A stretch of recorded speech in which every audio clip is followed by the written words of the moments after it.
ഇന്ന് പത്രസമ്മേളനം നടത്തിയിട്ട് പറയുകയാണ്, പ്രസ് മീറ്റ് വിളിച്ചിട്ട് പറയുകയാണ്, ഞാൻ 1,00,000 രൂപ ആവശ്യപ്പെട്ടു എന്ന്. ഏത്? ഞാൻ 1,00,000 രൂപ ആവശ്യപ്പെട്ടെന്ന്. ഞാൻ ഇപ്പോൾ ഓൺ റെക്കോർഡ് ഞാൻ പറയുന്നു, ഞാൻ 1,00,000 രൂപ ആവശ്യപ്പെടുന്ന തെളിവ് നിന്റെ അടുത്തുണ്ടോ? ഓക്കെ, ഞാൻ ആവശ്യപ്പെട്ടു നീ പറയുന്നല്ലോ.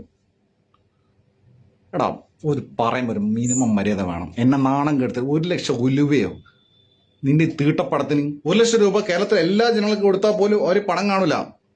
അത്രയും തീട്ടപ്പടോ, തീട്ടപ്പടം. ഓൺ റെക്കോർഡും പറയാം. ഇതെല്ലാം കണ്ടു തീർത്ത അവസ്ഥ എനിക്കറിയാം, ഉണ്ണിക്കറിയാം, ഇത് കണ്ട തിരുവനന്തപുരം അറിയാം. എന്നിട്ട് പറയുവാണ്, ഈ മാനിനിരുന്ന് പറയുവാണ്, 1,00,000 രൂപ ഞാൻ വാങ്ങിക്കുന്നത്. ഞാൻ I have already talk with my advocate, ഹൈക്കോടതി അഡ്വക്കേറ്റ്, എൻ്റെ അഡ്വക്കേറ്റ് ഉണ്ട് അവിടെ, മൈ പേഴ്സണൽ ബ്രോ അഡ്വക്കേറ്റ് ആയിട്ട് ഞാൻ സംസാരിച്ചിട്ടുണ്ട്.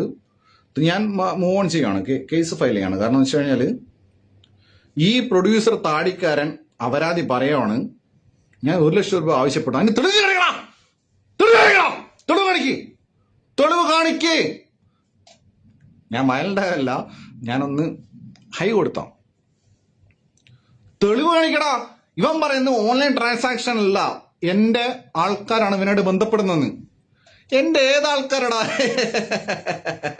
പണ്ടിക്കരിമ്പാറ, എന്റെ ഏത് ആൾക്കാരെ? എനിക്ക് ഏത് ആൾക്കാരെ? ഞാൻ തനിയാൾ. എന്റെ ഏത് ആൾക്കാരെ? പട്ടികളെ ഞാൻ പറയുന്നേ, കോമന്റ്സ് ഇടുന്ന പട്ടികളെ. ഞാൻ എന്താണ് ബ്രൊമാൻസിന് പൈസ വാങ്ങിച്ച്, അതിരടിക്ക് പൈസ വാങ്ങിച്ച്, സൈല അനന്തൂരിന്റെ പൈസ വാങ്ങിച്ച്. സൈലത്തിൽ അനന്തൂർ എനിക്കറിയാം, അനന്തൂർ എന്നെ അറിയാം. എടോ, ഞാൻ എനിക്ക് എത്ര പൈസ ആവശ്യമില്ലടോ ജീവിക്കാൻ. അത്രയും പൈസ വാങ്ങിച്ചിട്ട് എന്ത് കാണിക്കാനാ? ദരിദ്രവാസികളെ നിങ്ങൾക്ക് തോന്നുന്നതാ?